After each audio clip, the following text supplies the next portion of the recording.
मुख्यमंत्री राकेश सिंह चतुर्वेदी मध्य प्रदेश भिंड। मणिपुर की घटना ने बार बार दिल को कचोटा और रह रहकर रात को याद आती थी कि हम किस देश में रह रहे हैं। 75 वर्ष के लगभग आजादी और उससे पहले का इतिहास, मुगलों का काल पड़ा, अंग्रेजों का काल पड़ा। मुगलों के काल में ऐसी घटनाएं बहुत हुई क्योंकि वो आताताई थे। अंग्रेजों के समय भी कोई घटनाएं हुई होंगी, लेकिन आजाद भारत में मणिपुर जैसी घटना हमारी बहनों को, और खासतौर से नॉर्थ ईस्ट जो भारत का अभिन्न अंग है, आज उत्तर भारतीय होने के नाते, आज हृदय स्थल मध्य प्रदेश का होने के नाते मेरा बोलना बहुत आवश्यक है। 1988 में एक सीरियल आया था महाभारत, उसको देखने के बाद क्योंकि उम्र भी कम थी और उसको लगातार देखा और एक देखा कि कैसा हस्तिनापुर का राजा था जो आंखों से अंधा था, कैसे हस्तिनापुर का युवराज था जिसका नाम दुर्योधन था, और किस तरीके से पांचाली को, द्रौपदी को भरी सभा में निर्वस्त्र किया गया उस दुर्योधन के द्वारा,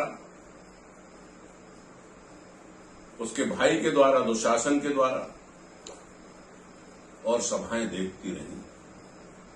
उस सीरियल में वो चित्र देख के द्रवित हुआ। लेकिन इतने वर्षों बाद ये घटना जो मणिपुर की देखी, वो आंखों में बहुत ही बुरा चित्र बना के गई और ये लगा कि हम हिंदुस्तान की आजादी के बाद कौन से देश में रह रहे हैं कि हमारी मां बहनें सुरक्षित नहीं है, हमारी महिलाएं सुरक्षित नहीं है। जाति संघर्ष और हवस के शिकार राक्षस लोग हमारी मां बहनों के साथ क्या कर रहे हैं।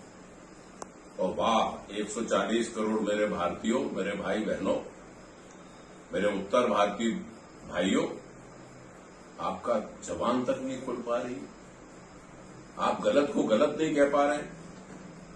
मुझे ये लग रहा है कि राष्ट्र धृतराष्ट्र के हाथ में है, मुझे यह लग रहा है कि राज्य दुर्योधन के हाथ में है, मुझे लग रहा है कि दुशासन चीरहरण कर रहा है।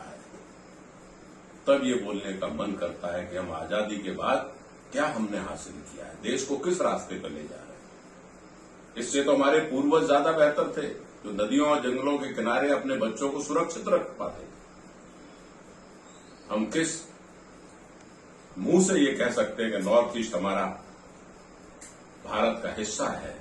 हमें गर्व होता था उन प्रदेशों पर, लेकिन ये घटनाएं देखने के बाद मुझे लगता है कि धृतराष्ट्र, तुम्हें तो आंखें भी दी हुई हैं देश के राजा को, लेकिन आप धृतराष्ट्र बन के देश चला रहे हो, आप दुर्योधन बन के राज्य चला रहे हो, आप दुशासन बन के चीरहरण कर रहे हो। ये अपराध क्षमा योग्य नहीं है। आने वाली नस्ल, आने वाले समय में हमारी नौजवान पीढ़ी इस बात के लिए आपको धिक्कारेगी और मेरे जैसे लोग जो अधेड़ उम्र में हैं, वो आपके इस ऐसे कार्य को जिसमें आप असफल हो गए, सत्ता आपके लिए महत्वपूर्ण हो गई, हस्तिनापुर आपके लिए सब कुछ हो गया, लेकिन देश आपके लिए कुछ नहीं रहा, राज्य आपके लिए कुछ नहीं रहा, महिलाओं की इज्जत आपके लिए कुछ नहीं रही। सिर्फ 1-2 मिनट के स्टेटमेंट देने से आपने इतिश्री कर ली। ये मुझे बहुत आश्चर्य की बात लगती है, बहुत शर्मिंदगी के साथ कह रहा हूं कि ये घटना हम सब के लिए बहुत ही निंदनीय है। इसलिए जागिए, समझिए और भारत माता के मेरे लाल उत्तर भारतीयों, नॉर्थ ईस्ट की इस घटना पर भर्त्सना करिए और बोलिए, ताकि उन भाइयों बहनों को ये लगे कि बहुसंख्यक उत्तर भारत के लोग उनके साथ खड़े हैं, उनके राज्य के साथ खड़े हैं, उनकी अस्मिता के साथ खड़े हैं। बहुत बहुत धन्यवाद। जय हिंद।